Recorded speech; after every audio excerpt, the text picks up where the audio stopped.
Pessoal, bom dia. Sejam bem-vindos aí ao primeiro webinar de 2020 da Datamind Brasil. Antes de iniciar a apresentação, queria me apresentar aqui. Meu nome é Arthur Xavier, eu faço parte da equipe de geologia da Datamind Brasil. Hoje eu vou estar apresentando para vocês uma ferramenta de planejamento de sondagem, que é o Drill Hole Planner, e eu vou estar utilizando o software Studio RM, a versão 1.6. Essa ferramenta ela também vai estar presente no software Studio AM e nas versões anteriores do Studio. Um adendo rápido. Caso algum de vocês perca a conexão com a apresentação, é possível estar reingressando, clicando no mesmo link que vocês clicaram da primeira vez, aquele link que vocês receberam por e-mail. Nessa apresentação, eu quero estar mostrando para vocês uma breve introdução sobre o que levar em consideração ao planejar uma malha de sondagem, qual que vai ser o meu objetivo ao abordar essa ferramenta.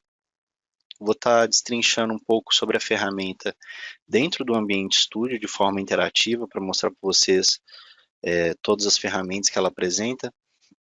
E ao final eu vou estar abrindo um espaço para dúvidas, sugestões e um contato, caso vocês queiram estar enviando perguntas também, qualquer dúvida. Antes de iniciar, eu quero estar mostrando para vocês aqui todo o range de produtos da Datamind, que vai desde softwares de exploração até softwares de suprimento.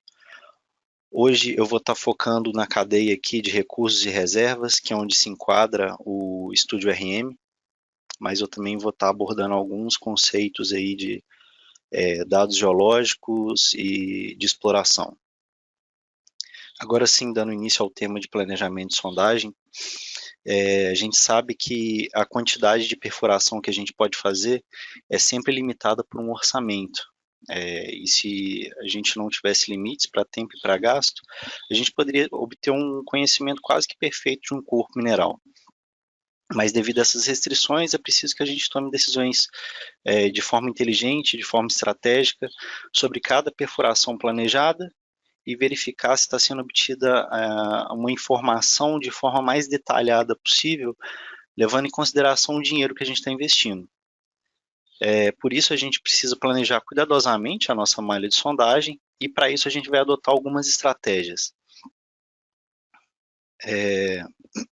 O meu objetivo ao apresentar essa ferramenta para vocês é mostrar que a soma entre boas estratégias para um planejamento de sondagem e a alocação dos furos de sondagem, somado a uma boa ferramenta de planejamento, que é o Drill Hole Planner, que eu vou estar apresentando para vocês, pode fornecer informações muito importantes para a gente poder estar se planejando lá na frente, lá no futuro, após o planejamento. Como vocês podem ver aí nas figuras, a depender da orientação do corpo de minério, é possível a gente angular a perfuração, né? Se o corpo mineral está vertical ou subvertical, as perfurações angulares vão trazer os melhores resultados, e para corpos minerais planares e paralelos à superfície, por exemplo, os furos verticais vão fornecer as melhores informações. Por exemplo, no caso de uma investigação de uma nova anomalia, para construir um modelo estrutural preciso, né, a gente vai objetivar projetar as perfurações perpendicularmente ao mergulho do minério, para que a gente possa obter exposição máxima desse corpo mineral.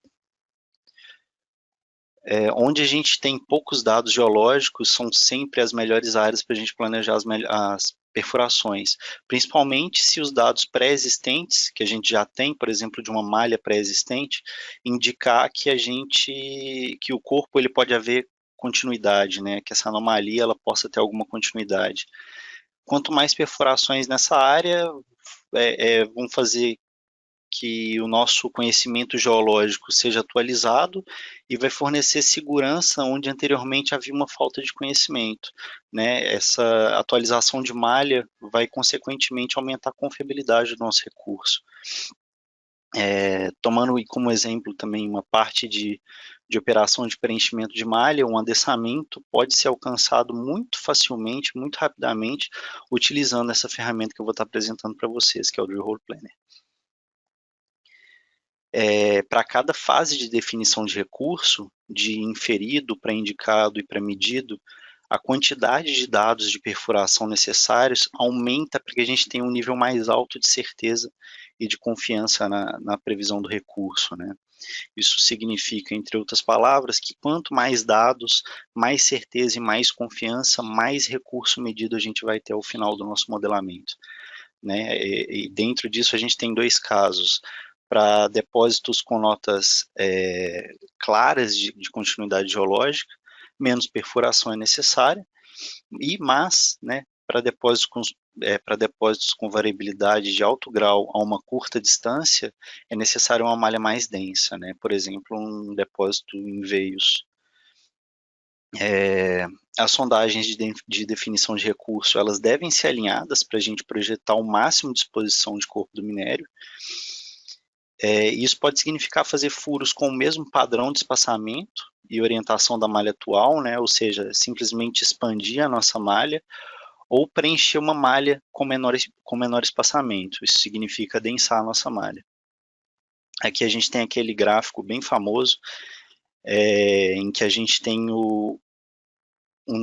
voltando aqui ao slide anterior, né? Quanto mais dados, mais certeza e mais confiança, mais recurso indicado passa a ser medido, e não o contrário, né? Se a gente tiver menos certeza, menos confiança, a gente teria um recurso medido passando a ser indicado, e não é isso que a gente quer. A gente quer estar sempre aumentando a quantidade de recurso medido que a gente tem. Em uma fase de investigação preliminar, os tipos de anomalias que a gente pode estar estudando, eles podem ser dados de mapeamento geoquímico, geofísico e geológico, e dentro desse a gente pode estar tendo dados de perfuração.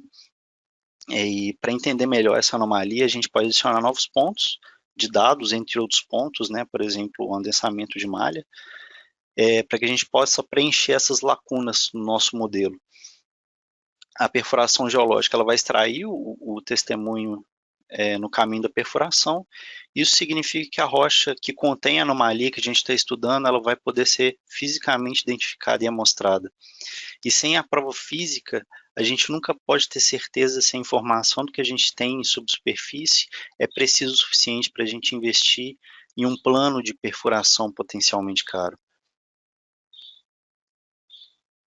A gente também tem, dentro do conceito de estratégia, que quanto mais profundo forem os furos, maior a necessidade de amostragens ao longo desse testemunho.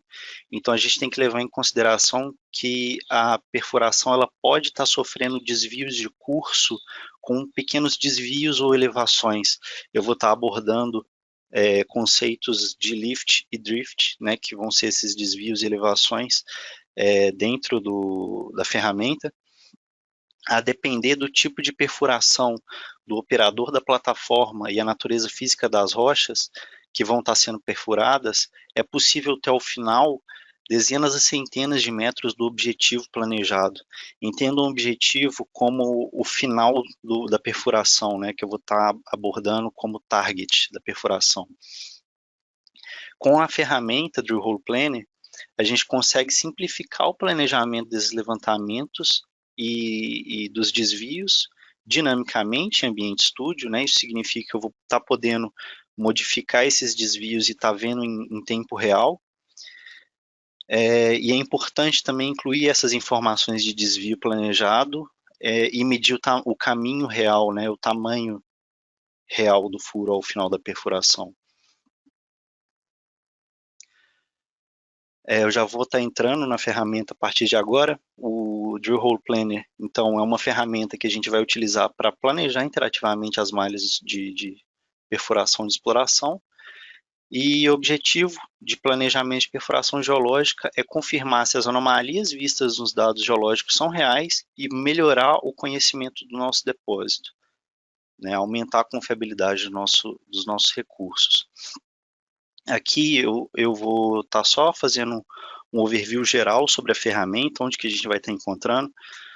Aqui eu tenho a janelinha aqui do Studio RM. Dentro da aba Sample Analysis, dentro do grupo Plan, eu vou ter a única ferramenta de planejamento aqui, Drill Hole Planning. Assim que eu abro ela, vai abrir essa janelinha para mim. É uma janela bastante simples, ela é super sucinta. E antes de estar entrando no Ambient Studio, eu vou estar comentando rapidamente sobre como que eu vou estar abordando a respeito dela. Cada caixinha dessa aqui eu vou estar chamando de grupo. E é isso. Eu vou estar deixando a apresentação um pouquinho de lado agora. Isso vai estar sendo disponibilizado para vocês depois. E agora eu vou estar entrando em Ambient Studio. Para contextualizar aqui para vocês, eu tenho alguns arquivos abertos já em Ambient Studio. Eu tenho uma seção ativa norte-sul que vai englobar só 3 furos, que eu vou estar utilizando esses 3 furos aqui como forma de estar explicando para vocês o que eu vou estar fazendo. Vou desativar essa seção aqui agora. Eu tenho um arquivo carregado de topografia, o meu arquivo de furos e o meu arquivo de minério já modelado. Tá? Nesse caso aqui, eu só estou com esses arquivos abertos para efeito didático. O que eu consideraria mais importante aqui para a gente estar planejando uma malha realmente vai ser a superfície topográfica. Agora eu vou estar ativando aqui a minha vista só desses 3 furos que eu já falei para vocês, né? Eu fiz uma interseção aqui agora, eu só estou vendo esses 3 furos na seção que eu ativei. E eu vou estar ativando também uma ferramenta em que eu vou estar, ao invés de visualizar as minhas wireframes em formato de plano, eu vou estar observando elas em formato de linha para facilitar realmente a minha vista e melhorar, no geral, a didática aqui. Agora sim, com os meus arquivos carregados, eu venho aqui na aba Sample Analysis, no Drill Hole Planning, vai abrir aquela janelinha para mim. E o seguinte, se por um acaso eu não tiver nenhum arquivo de furos carregado, essa primeira caixinha aqui para mim, ela vai vir com essa nomenclatura aqui nessa lista suspensa. New Drill Holes, eu vou estar abordando isso mais para o final, vou estar fazendo um exemplo prático, mas agora eu vou estar editando a minha tabela que eu já tenho ela carregada aqui, que é o VB Holes, que são esses furos que estão carregados aqui na tela para mim. A partir desse botãozinho Format, eu posso estar incluindo qualquer legenda dentro das propriedades de furo. Né? Nesse caso, eu não vou estar adicionando nada, eu vou estar modificando esses furos aí no decorrer da apresentação. Poderia estar adicionando uma legenda de zonas, por exemplo, né? Que é o que eu tenho modelado aqui. Não vai ser o caso. Na segunda caixinha aqui que a gente pode ver é Attribute Model. Eu posso estar incluindo um modelo de blocos ao final da minha edição de tabela de furos e estar aplicando, por exemplo, os atributos que estão carimbados no modelo de blocos dentro dos furos de sondagem. E ao final de tudo eu posso estar extraindo esse arquivo de furos como forma de tabela CSV. Eu vou estar mostrando isso mais para frente também. Vamos aqui para o grupo Hole Naming Convention. Esse grupo ele é uma convenção de nomenclatura de furos e a gente divide ela em 2 partes, prefixo e start number. Esse prefixo aqui ele só vai estar disponível para a gente se o campo BHID da tabela de furos ele for alfanumérico, né? Isso significa que eu posso incluir letras, números, símbolos, eu posso incluir espaços aqui se eu precisar. E caso o campo BHID da tabela de furos for numérica, esse campo aqui vai estar desativado. E segundo o start number, ele vai ser utilizado como sufixo para construir o BHID final da tabela de furos. E esse aqui vai ser o número inicial dos furos, né? Então, se eu criar um furo agora, ele vai receber o nome DHK 0001. O próximo, DHK 0002 e assim por diante. Pulando agora para o grupo Select Planned Holes, eu já volto aqui no Add New Hole, mas só para entender as formas de seleção de furos que eu posso estar fazendo. eu tenho uma lista suspensa com todos os furos que eu tenho carregados aqui, e eu posso estar selecionando a partir dessa lista suspensa, ou eu posso estar selecionando a partir desse botão, Select Drill Holes. É só simplesmente clicar nesse botão aqui e clicar no furo selecionado, ele automaticamente vem aqui para mim, selecionado na lista suspensa. Para eu parar de selecionar, é só eu clicar de novo no botão, ele vai ficar inativo. Caso eu queira deletar um furo, por exemplo, basta eu clicar nesse botãozinho de X, Delete the Current Hole. Eu não quero fazer isso agora, mas eu já vou mostrar para vocês. Apareceu essa mensagenzinha vermelha aqui embaixo para mim, porque o que acontece? Como esse arquivo de furos ele não foi criado utilizando o Drill Hole Planner, ele está avisando para mim que nessa caixa aqui embaixo, no grupo Hole Color and Path, ele está avisando para mim que todos os atributos físicos do furo foram calculados agora para mim. Né? Eu tinha selecionado, por exemplo, esse furo aqui, ele está avisando para mim que o dip foi calculado agora como um dip de 50 graus, um azimuth também de 180,55 e assim por diante. Né? Ele calculou o comprimento total e que o sample length, que vai ser o tamanho das amostras, é de 1,5 m, 1,5 m. Ainda nesse grupo, né, eu só vou pontuar que essa caixa está ativa porque o dip é positivo, significa que ele é positivo para baixo, né, positive downwards. Caso eu desmarque essa caixa ou coloque um menos aqui na frente, o furo ele vai estar apontado para cima, né, ele vai estar de cabeça para baixo, entre aspas. Ainda aqui no grupo Select Planned Holes, eu tenho essa aba Comment aqui, isso significa que eu posso inserir qualquer comentário a respeito desse furo, qualquer comentário importante, né? Quero inserir alguma informação nele aqui. A próxima vez que eu voltar para ele, a informação vai estar aqui. Né? Então é uma aba importante para a gente incluir qualquer tipo de informação que a gente queira saber sobre esse furo depois. Entrando um pouquinho nos conceitos de dip, azimuth, roll length, caso alguém não esteja familiarizado com isso. Dip eu vou estar falando de mergulho, azimuth, literalmente o azimuth, ele vai estar definido em graus, o valor vai estar variando de 0 sendo 0 norte, né, 90 leste, 180 sul, 270 oeste e 360 norte novamente. Roll length vai ser o comprimento total do furo, contando inclusive com desvios, caso eu ative algum desvio que está aqui no grupo Deviations. Eu vou estar abordando isso aqui mais para frente. E agora sim, vou voltar no grupo Add New Hole. Aqui a gente tem três opções aqui, né?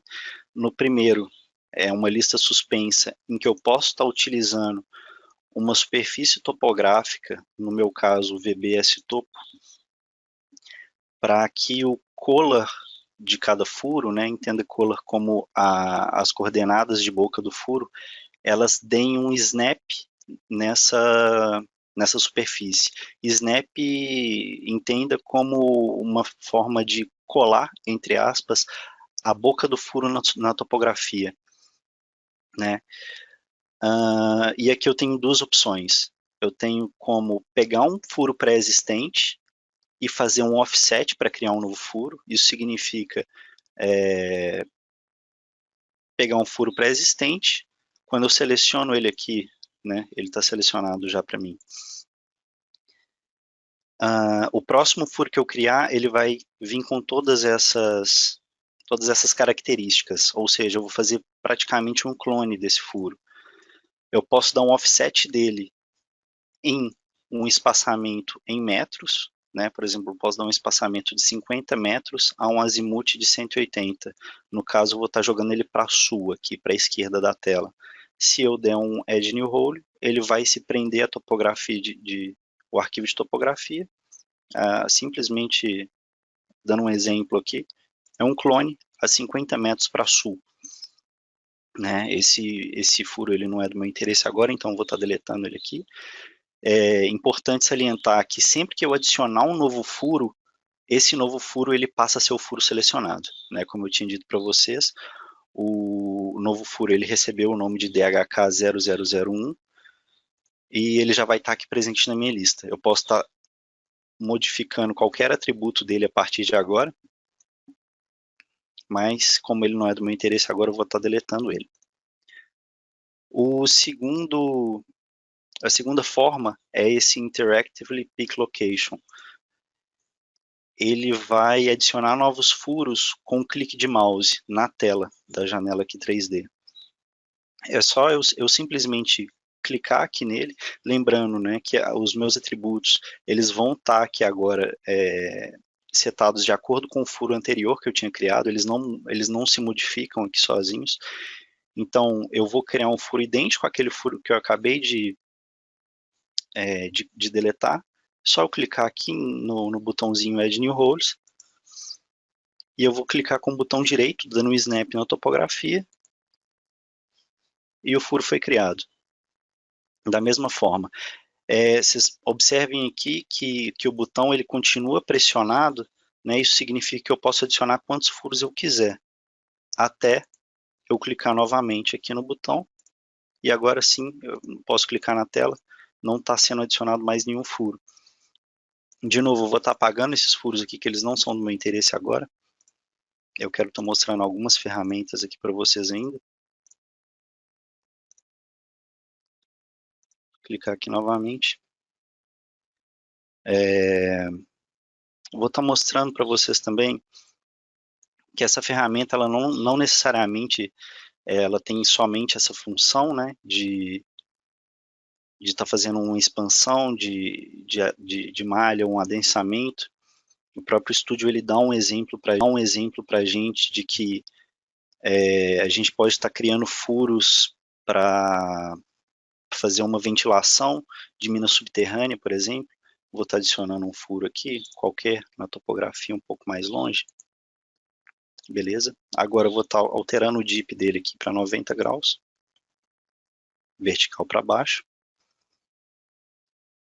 Vou colocar um azimuth dele aqui de 0. E vou estar tirando os desvios aplicados nele. Ou seja, ele é simplesmente um furo reto, positivo para baixo. Vou estar clicando aqui de novo, não quero adicionar nenhum furo a partir dessa ferramenta agora. E eu vou dar um exemplo de furos partindo do mesmo cola. Eu simplesmente seleciono aqui o meu offset spacing para 0, ou seja, o próximo furo que eu criar ele vai estar sendo criado exatamente em cima desse. O azimuth eu vou colocar como 0 também. Só que agora eu vou adicionar um novo furo. Vocês vão ver que ele está selecionado aqui, né? Sempre que ele está amarelo significa que ele está selecionado. Eu vou adicionar um novo furo, ele vai ficar branco. É porque o furo que eu acabei de criar, ele está exatamente em cima desse aqui. Mas eu vou alterar algumas propriedades dele. Eu quero que o dip dele seja, por exemplo, de 70 graus. E o azimuth dele está 0, ele está apontando para norte. Para mim. Lembrando aqui que o meu Y aponta para norte, né? E o meu furo também está apontando para norte. Os dois eles estão paralelos aí, digamos. A partir de agora eu vou estar adicionando vários furos partindo do mesmo cola, né? Então eu vou estar fazendo uma espécie de saia ao redor desse furo inicial que eu fiz, sempre usando um offset spacing 0, adiciono um novo furo, eu mudo o azimuth, por exemplo, para 40. Deixa eu mudar aqui o meu view para none, só para vocês entenderem o que eu estou fazendo. Mudei somente o azimuth para 40 graus e eu posso estar fazendo isso a partir de agora com todos os furos que eu estou criando. 80, 120, sempre usando essa ferramenta de offset. Eu vou estar utilizando ela mais para frente também, para estar criando uma nova malha. 160, 200, 240, 280.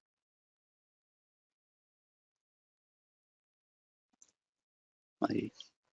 E por fim, 320. aí a gente tem um exemplo de diversos furos que foram criados partidos do mesmo cola, né?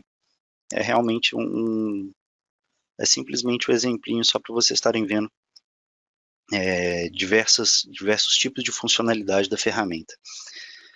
Eu vou estar deletando esses furos agora, que como vocês podem ver, que eu tinha dito, né, o número ele vai aumentando aqui. Eu posso simplesmente deletar todos esses furos e partir do start number de 1 de novo, caso eu queira. Né, eu vou estar deletando um por um aqui.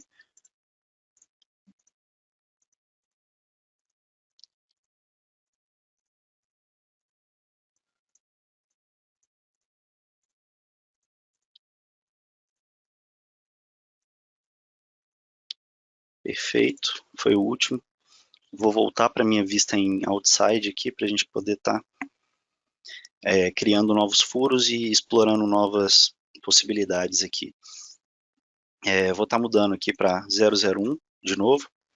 Vocês podem ver que eu não tenho mais nenhum furo criado, nenhum furo novo aqui. Agora, vou entrar nessa caixinha de avançados, de opções avançadas, e vou modificar um atributo dela aqui. Maximum Hole Length Allowed, né? Isso significa que o máximo de comprimento total de furos que eu quero seja de 500. Né? Ou seja, caso eu ultrapasse esse limite de 500, o estúdio ele vai estar me avisando. Eu vou estar abordando uma segunda ferramenta aqui agora, que é o target, né? A gente estava falando agora sempre de cola, sempre de boca de furos. Agora eu vou estar falando um pouco de target. Sempre que eu adicionar um novo furo, eu quero que o target do meu furo, né? Ou seja, o final desse furo, eu possa fazer de duas formas. Eu vou adicionar um novo furo partindo desse aqui, que eu estou selecionado, esse furo amarelo que está selecionado. Eu quero dar um offset, criar um novo furo dando um offset para norte, e eu quero que, beleza? Eu quero que o target dele, eu possa selecionar esse mousezinho com uma interrogação, select the target location, eu posso selecionar o target interativamente.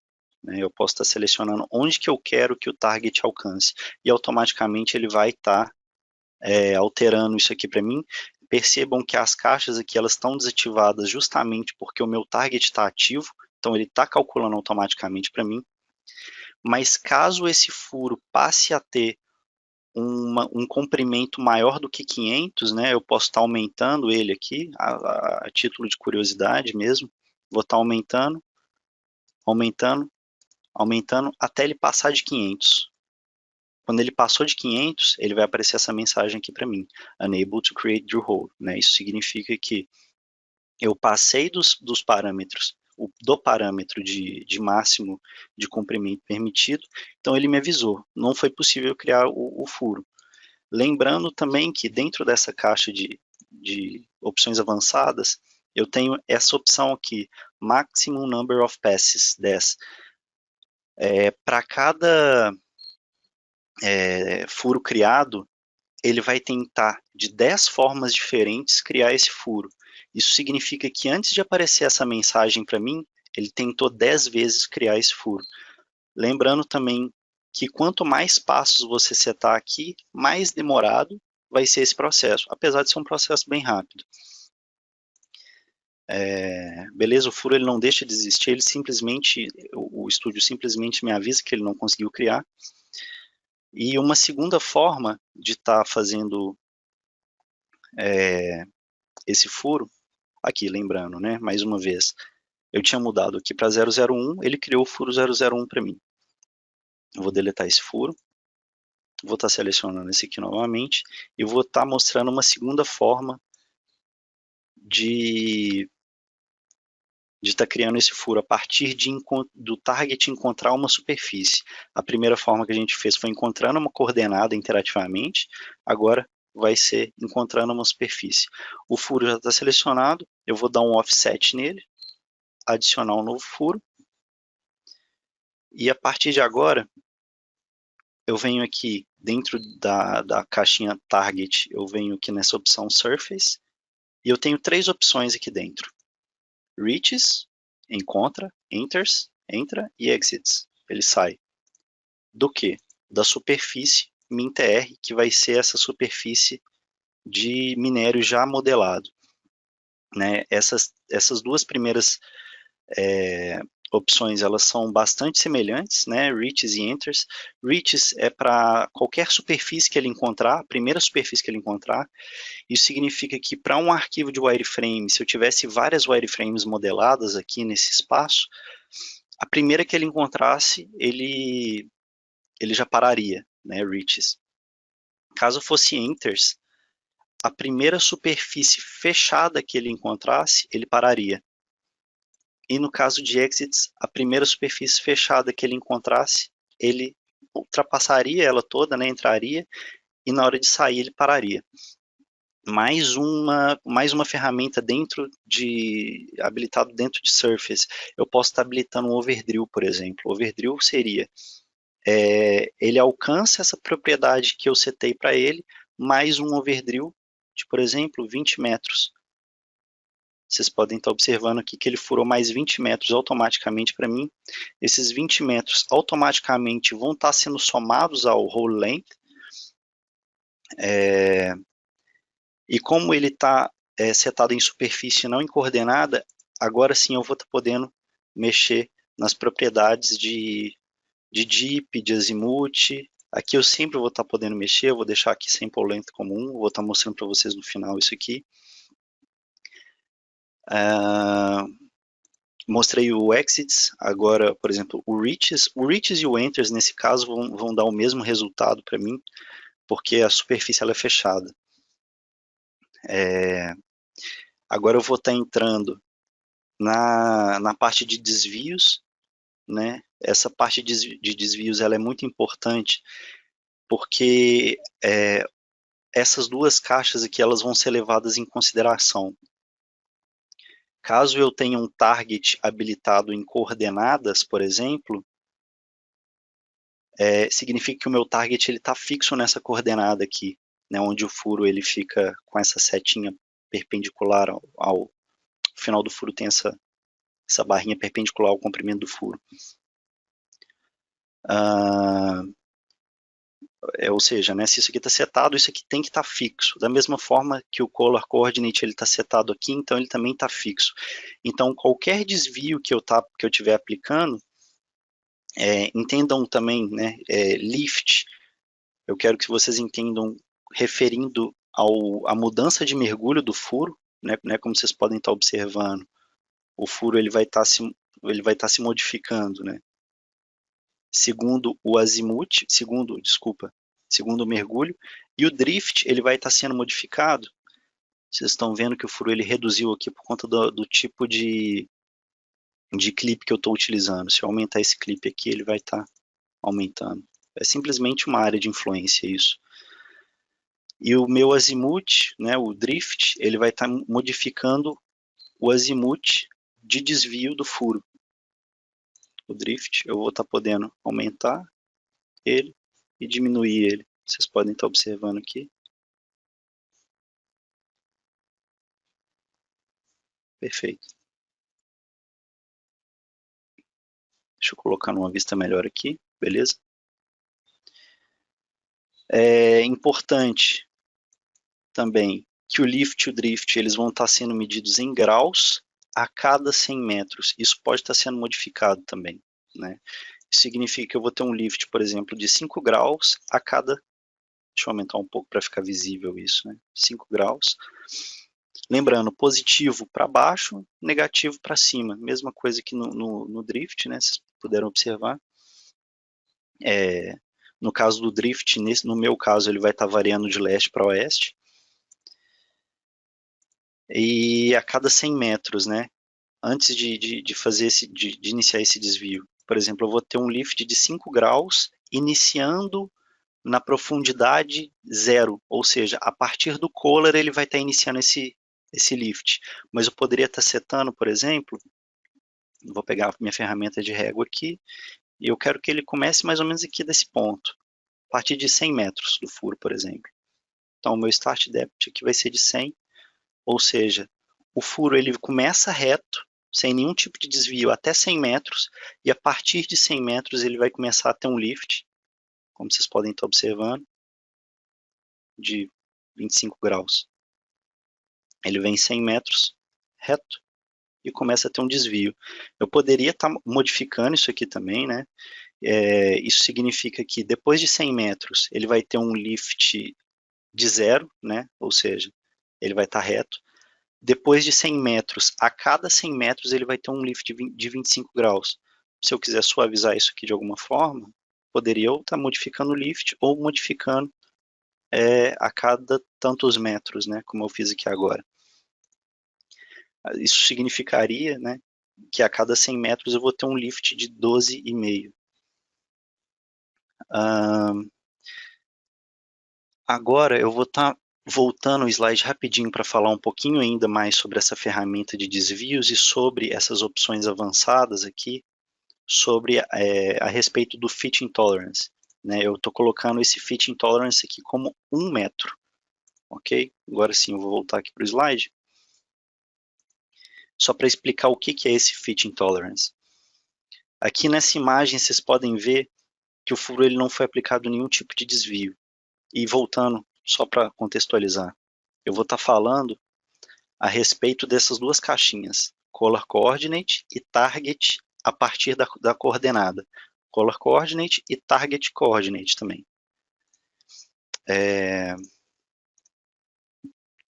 Beleza? No primeiro caso aqui, um furo sem nenhum tipo de desvio aplicado. No segundo caso, eu vou ter o Color Coordinate e o Target Coordinate aplicados, aplicando um desvio qualquer. O que acontece? Ele vai respeitar o Color e o Target dentro do Fit Intolerance que eu coloquei, né? Então, se eu colocar um desvio bastante alto aqui, o máximo de desvio de Color e o máximo de desvio de Target vai ser de 1 metro, como eu setei lá nas opções avançadas. Um segundo caso, caso somente o target esteja habilitado, somente o target coordinate esteja habilitado e eu aplicar um desvio, a cota de boca do furo, o meu collar, ele vai poder ser desviado. Né? Entenda essa bolinha azul que eu coloquei aqui como sendo a posição original, né? Como se fosse esse primeiro furo aqui. É a posição original e depois de aplicar um desvio, o collar ele sofre um desvio. Ou, no caso, ele não está respeitando o fit intolerance justamente porque o collar ele não está ativo. E num terceiro caso, somente com o collar ativo vai acontecer justamente o contrário daqui, o meu target ele vai estar se modificando, né? Caso, por exemplo, eu tenha aquele... Deixa eu voltar aqui para o estúdio. Caso eu esteja com o target em superfície, nesse caso o fit intolerance ele não vai estar sendo respeitado, entre aspas, porque eu não tenho uma coordenada fixa. Eu pedi para ele respeitar essa regra. Eu quero que ele entre na superfície de MinTR, que é a minha superfície de minério. Voltando aqui para o slide mais uma vez. Eu vou estar passando aqui rapidamente sobre algumas coisas que eu já falei. Já falei dos conceitos aqui de Lift, Drift e Start Depth. Já falei sobre essa mensagenzinha que aparece. O botão Restore, que vai estar aqui ao final da ferramenta, significa que se eu fechar essa ferramenta, abrir ela novamente, ela vai vir com o padrão dela, né? O dip vai ser de 90, o azimuth vai ser de 0, o roll length vai ser de 100 metros. Caso eu dê um Restore, todas as informações elas vão vir de acordo com a última vez que eu abri essa ferramenta.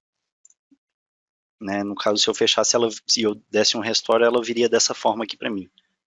Ela salva a última vez que você fechou a ferramenta. Já falei aí das opções avançadas, né? Fit Intolerance, aquilo que eu acabei de abordar. Número máximo de passos, quantas vezes o furo vai tentar ser criado antes de aparecer uma mensagem de erro. E o Maximum Roll Length Allowed, que vai ser o comprimento máximo permitido a ser criado. Essa apresentação ela vai estar sendo disponibilizada para vocês depois também, tá? Caso vocês tenham interesse. Por último aqui eu vou ter a opção de salvar essas tabelas que eu acabei de criar, né, o arquivo de furos que eu acabei de criar. Eu vou estar mostrando para vocês isso aqui. Deixa eu inclusive já fazer isso de uma vez. Eu vou fazer o seguinte. Deixa eu deletar aqui, eu não tenho mais nenhum arquivo de furos novo criado. Eu vou fazer o seguinte. Eu quero utilizar aquela minha tabela new drill holes que ele deu para mim. Isso significa que dentro de hole name eu não vou ter nada, né? Isso é uma tabela vazia de furos. Isso aqui para mim, agora, com esse arquivo selecionado, isso aqui para mim não significa nada. Então eu posso vir aqui na minha aba Sheets e estar desativando esse meu VB Holes. Eu vou estar mantendo ativo a minha superfície topográfica e a minha superfície de minério, só para estar dando um exemplo prático para vocês. Vou tirar a minha vista aqui, vou estar desabilitando essa ferramenta de Wireframe Slice, e aqui vocês podem ver, só para contextualizar de novo, minha superfície topográfica e a minha superfície de minério. Vou dar um P, para ver, ter a minha vista em planta. E a partir de agora eu vou criar novos furos. Eu vou estar utilizando as duas ferramentas. Lembrando que o primeiro furo que eu criar, ele vai estar com todos aqueles parâmetros que foram setados para o último furo que eu criei. Então eu vou colocar aqui, eu quero tirar os desvios, eu quero criar furo simples. Vou deixar tudo original. Meu dip eu quero que ele seja de 90 graus, um azimuth de 0. Quero que o sample length seja de 1 metro e eu quero ter um overdrill de 20. Beleza? Eu vou iniciar utilizando essa ferramenta. Como eu não tenho nenhum furo, não tem como eu utilizar o offset. Então eu vou utilizar o Interactively Pick Location. Lembrando de estar com a minha superfície ativa aqui, porque eu quero dar um snap nela. Eu não quero que o furo fique flutuando no espaço. Adiciono um novo furo e eu vou colocar esse furo aqui. Pronto, beleza.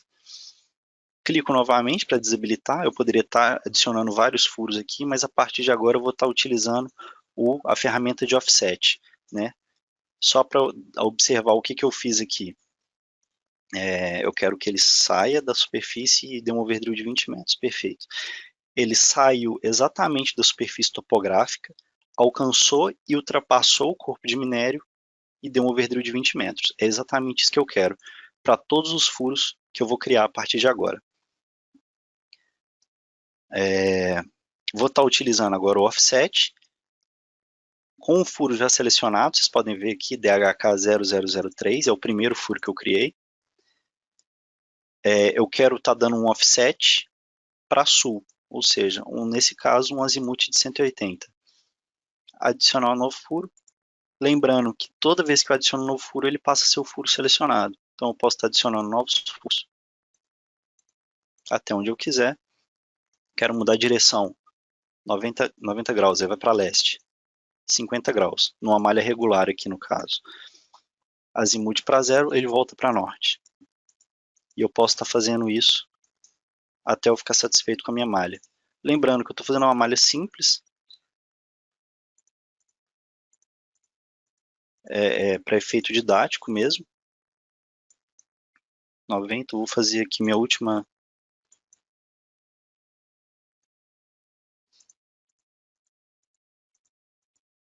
Pronto. Está feito. Só para vocês darem uma olhada.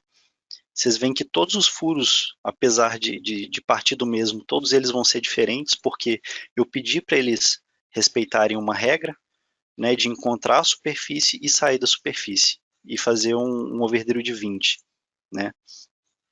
Agora sim, eu vou estar desabilitando a minha superfície de minério e vou estar habilitando meu modelo de blocos, só para vocês estarem observando. Isso aqui não precisa estar ativo. Né? O modelo de blocos ele geralmente é um pouquinho pesado, mas só para vocês estarem observando. Deixa eu desabilitar ele aqui. o que eu tenho nesse modelo de blocos, né? Eu vou estar carimbando os meus furos a partir desse modelo de blocos. O que eu tenho dentro dele? O que eu vou carimbar nele? Eu vou carimbar o campo zone, né, que a princípio é o que eu tenho. Eu poderia estar fazendo uma estimativa, por exemplo, em cima desse modelo de blocos, e poderia estar carimbando a densidade que estaria já nesses blocos. Eu poderia estar carimbando, por exemplo, um código de litologia, se eu quisesse. Vai variar de acordo com a informação que você já tem nesse modelo de blocos. Isso vai te ajudar a planejar melhor ainda o que vai ser feito mais para frente. Pronto, a minha tabela está pronta, New Drill Holes. O modelo de atributos que eu vou estar carimbando vai ser o meu modelo de blocos, que no meu caso é SVB mod OR. Aplicar a todos. Beleza, está aplicado já. Eu venho aqui em Save to Tables. Ele vai aparecer essas três opções aqui para mim. Eu posso estar salvando só um, todos. Vai do gosto de cada um, né, da necessidade de cada um. Clicando aqui nesse botãozinho de 3 pontinhos, eu posso selecionar um caminho onde eu vou salvar a minha tabela de furos. Eu quero salvar dentro da pasta essa aqui é a minha pasta de projeto. Dentro da pasta de projeto eu vou criar uma nova pasta, Drill Hole Planner. Não necessariamente precisa ter esse nome, logicamente. E eu vou clicar aqui em salvar. Automaticamente todos os caminhos foram setados para esse caminho. Vou dar um OK. 3 segundos ele salva a tabela para mim, bem rapidinho. Perfeito. Agora eu vou vir aqui dentro da minha pasta de projetos, onde eu acabei de salvar aqui o meu projeto. Por padrão, ele salvaria aqui para mim, caso eu não tivesse selecionado esse caminho. E eu vou abrir a tabela sample, só para vocês estarem dando uma observada aí no formato que ela sai para mim. Ela sai com uma coluna só de texto separado por vírgulas. Rapidinho a gente pode separar o texto para coluna, utilizando vírgulas. E pronto, essa é a minha tabela. Lembrando que o meu sample length eu coloquei de 1 metro, ou seja, aqui na minha tabela o meu front to vai ser de metro em metro. E aqui a minha zona, onde não tinha nenhum bloco, ele carimbou como absent. Mas aqui embaixo, se a gente for descendo, a gente vai encontrar eventualmente o valor de zona 1 e o valor de zona 2 para esse furo. DHK003, que foi o primeiro furo que eu fiz, né, ele encontra a zona 1 a partir de 213 metros de furo. Né, e a gente pode extrair outras informações. Ele termina a zona 1 em 223 metros, inicia a zona 2 em 223 para 224 e vai estar terminando em 243. Essa é a ferramenta, no geral, né, que eu apresentei para vocês. Como vocês puderam ver, é uma ferramenta bastante simples, bastante fácil de estar operando, rapidinho vocês acabam pegando a forma como operar. Ao final, a gente pode estar extraindo informações de, por exemplo, a metragem total de sondagem que vai ser feita, né? Com isso a gente consegue ter um orçamento mais fácil de quanto que vai custar essa operação de planejamento de furos. Se a gente carimbasse, por exemplo, a densidade, uma densidade média estimada, a gente poderia estar planejando qual material que a gente utilizaria na sondagem, qual litologia que a gente ia estar passando, a metragem dessa litologia, ou seja, uma ferramenta que além de planejar os furos, a gente consegue planejar muita coisa mais para frente. Né? Eu queria agradecer pela presença de todos vocês. Aqui está o meu e-mail, o meu contato. Queria pedir para vocês também ficarem atentos aos webinars que a gente vai estar tendo a partir de agora. A gente está com uma agenda. Vocês podem estar observando, encontrar nessa agenda tanto no LinkedIn quanto no Instagram. Podem estar encaminhando e-mail pedindo isso também. E não percam os próximos webinars da Datamine. Muito obrigado.